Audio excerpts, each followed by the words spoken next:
Now, this time last week, we were all anxiously speculating as to whether or not the Chancellor would reform stamp duty and give a boost to hard-pressed home buyers.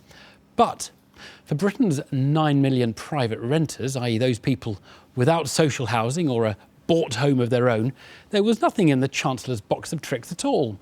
Yet the number of private renters is rising very quickly. Maybe politicians might want to sit up and take notice.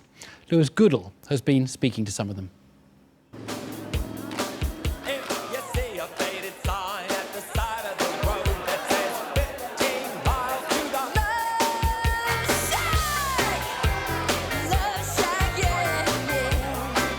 These people are all looking for the one. They're moving around, crossing each other off their lists like any group of speed daters. But they're not looking for love. They're just looking for somewhere to live and someone to live with. Cleanliness. Pretty much, Yeah, someone who's outgoing as well, you can get along with. I pay $5.30, but with bills on top, it's around $600.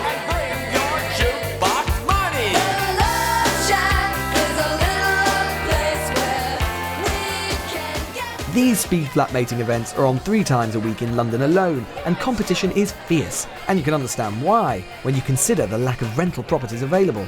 7 renters are chasing every rental home across the country. We all know there's a housing problem in this country. But while most of the chattering classes are worrying about buying their own homes, most people here in Hackney are simply worried about affording to rent them. And if you look at any estate agent window in the area, you'll see why. Houses and flats renting for £300, £400, £500 a week. The average rental property here is £448 a week.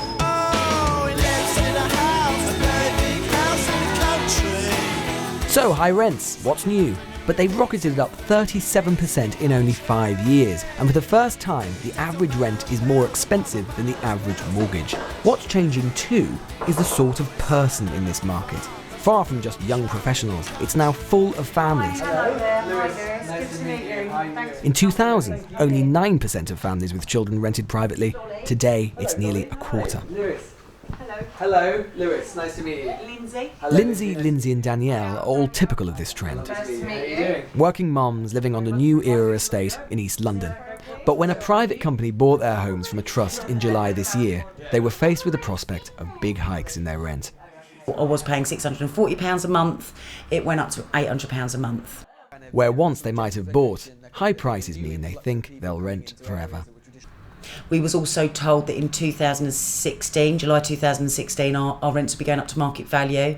It's around £2,000 a month. To put it in perspective, you need to be earning around £120,000 a year to afford those type of rents. Who's got £600 a week to spend on rent? I mean, good luck if you have, but we certainly haven't, and not anybody on this estate. Has it been a worry thinking that you might have to move your kids from different school to different school? I should be putting my son's name down for a full-time space in school. Well, I can't do that because they'll have no fixed abode. So therefore, my son's education fails because he will not be starting school with the rest of his little friends in September because he doesn't have anywhere to live. It was the first thing you thought of in the morning and the last thing you thought of before you went to bed, and it literally just consumed you. That's all it was.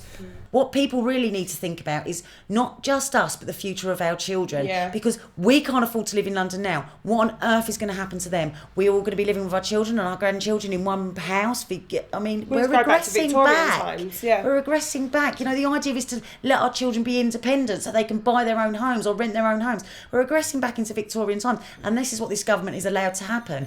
And we're going to do something about it. But how did we get here?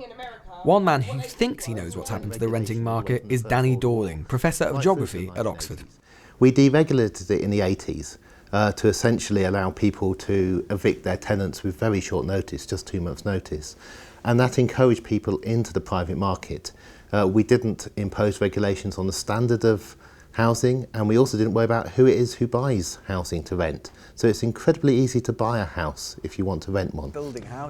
And as organisations like the Institute for Economic Affairs point out, maybe sometimes, far from intervening more, government has to just get out of the way. So you have certain bad landlords just as you have certain bad businessmen in other sections. The question is whether regulation would actually dissipate the problem, and the trade-off of increasing rents for everybody else is worth it. We've seen this with the idea that tenants want more security. We've seen it with the debate over retaliatory evictions. The problem with imposing more regulation is that, as I say, it increases the risk to landlords of not being able to get rid of bad tenants, and that ultimately has an effect of raising rents for everybody. The YMCA know all about the problem, and they've thought outside the box with the Y-Cube, a modern prefab designed for long-term renting. Hi Lewis. How are you doing? Come on in. This is this first of its type in the UK. It's much bigger than I thought it would be, actually, even from the outside. A lot of people say it's a bit like a TARDIS. Crucially, we've got a separate double bedroom. Underfloor heating, walk-in shower.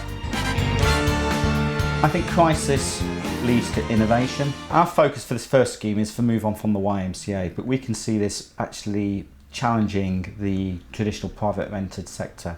We can produce these a lot cheaper and quicker than traditional forms of construction, which means we can build these out without the need of grant and offer at a much more what we call a genuinely affordable housing rent.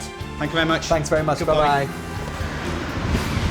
If we're going to solve our housing crisis, we're going to have to be a lot more innovative, like the creators of the Y-Cube here. But the first step is for politicians to wake up and realise that the housing market has changed. Britain isn't just a nation of homeowners anymore. We're one of 9 million permanent renters too. And policy has to change in order to reflect that. Because with ownership out of reach for millions of families, permanent renting in Britain is the new reality.